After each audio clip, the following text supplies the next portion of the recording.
kesempatan kali ini saya Sasa Sabila NIM 1804364 akan mempresentasikan jawaban mengenai tugas perkuliahan minggu keempat mata kuliah Sistem Informasi Manajemen.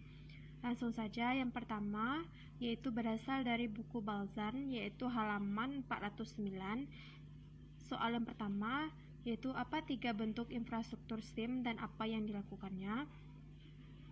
Ada 3 bentuk infrastruktur SIM. Yang pertama ada infrastruktur informasi, kemudian infrastruktur informasi yang gesit, dan infrastruktur yang berkelanjutan. Informasi mengidentifikasi catatan pelanggan dan informasi dijaga dan diamankan. Struktur informasi yang gesit merupakan memberikan dukungan tujuan organisasi seperti hardware, software, dan perangkat telekomunikasi. Sedangkan infrastruktur yang berkelanjutan mengacu pada operasi pendukung dengan pencadangan, pemulihan bencana, dan perencanaan berkesinambungan bisnis. Sedangkan untuk pertanyaan yang kedua yaitu buatlah daftar karakteristik infrastruktur sistem informasi manajemen yang gesit dan jelaskan mengapa semua itu penting untuk mendukung perubahan. Yang pertama ada aksesibilitas, merupakan kemampuan mengakses pengguna dan juga kemampuan kinerjanya aplikasi sedang diakses oleh pengguna. Kemudian ada ketersediaan. Jika sistem beroperasi sepanjang waktu, maka ketersediaan produk akan tinggi, tetapi ketika beroperasi, maka tidak akan tersedia bagi pengguna dengan proses transaksi yang tidak berlangsung. Kemudian ada pemeliharaan. Sistem ini dapat dengan cepat diakses oleh pengguna sehingga pengguna dapat dengan mudah melakukan proses transaksi. Sistem ini harus dipertahankan sesuai dengan perubahan bisnis. Kemudian ada portabilitas, yaitu sistem menjadi portabel ketika perangkat lunak akan dioperasikan pada berbagai jenis perangkat, serta keandalan, memastikan dalam sistem dijalankan dengan andal sehingga menghasilkan informasi akurat. Akurat berarti tidak ada kesalahan dan dapat diakses dengan mudah. Kemudian ada skalabilitas, yaitu meningkatkan tingkat pertumbuhan untuk memenuhi kebutuhan pengguna. Artinya kemampuan sistem adalah untuk meningkatkan ukuran produk sehingga pelanggan merasa puas dengan layanannya. Dan terakhir ada kegunaan, berarti memahami kebutuhan pengguna. Untuk pertanyaan ketiga yaitu jelaskan mengapa bisnis elektronik berkontribusi pada 3 tekanan yang mendorong infrastruktur sistem informasi manajemen yang berkelanjutan.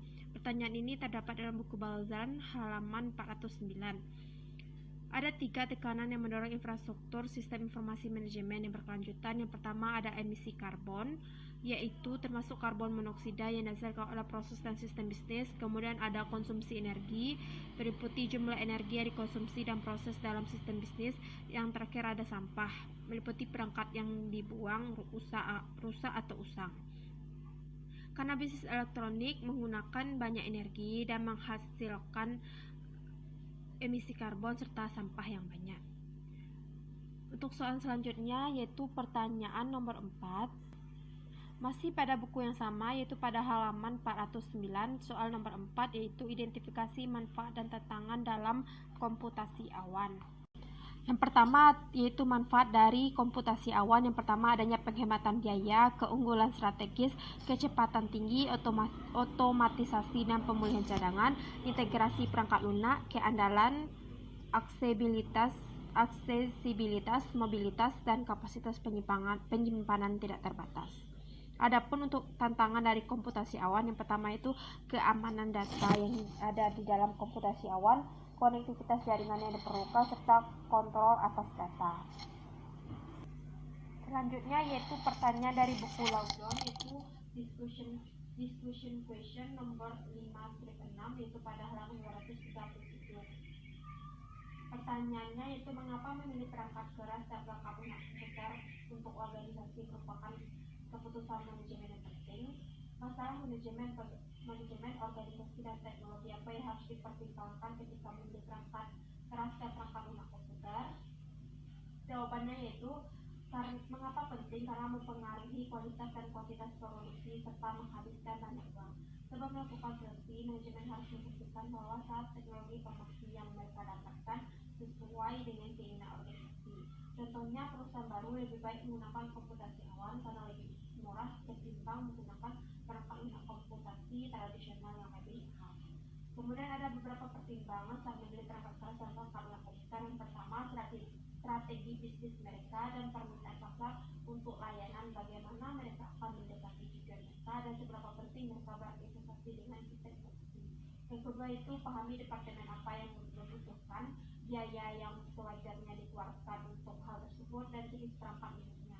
Kemudian ada pesaing, perhatikan kemungkinan jika pelanggan lebih tertarik kepada pesaing karena adanya layanan perangkat lunak tersebut. Untuk soal yang kedua, pada halaman 237, yaitu haruskah organisasi menggunakan penyedia layanan perangkat lunak untuk semua kebutuhan perangkat lunak mereka? Jawabannya adalah ya, harus, sebab dengan penyedia perangkat lunak bisa membuat pekerjaan organisasi yang menjadi lebih mudah dan dapat diakses oleh organisasi. Namun perlu diperhatikan keunggulan dari perangkat lunak yang digunakan agar bisa memastikan bahwa aliran sistem informasi lancar dan berkelanjutan. Baiklah, hanya itu yang bisa saya sampaikan.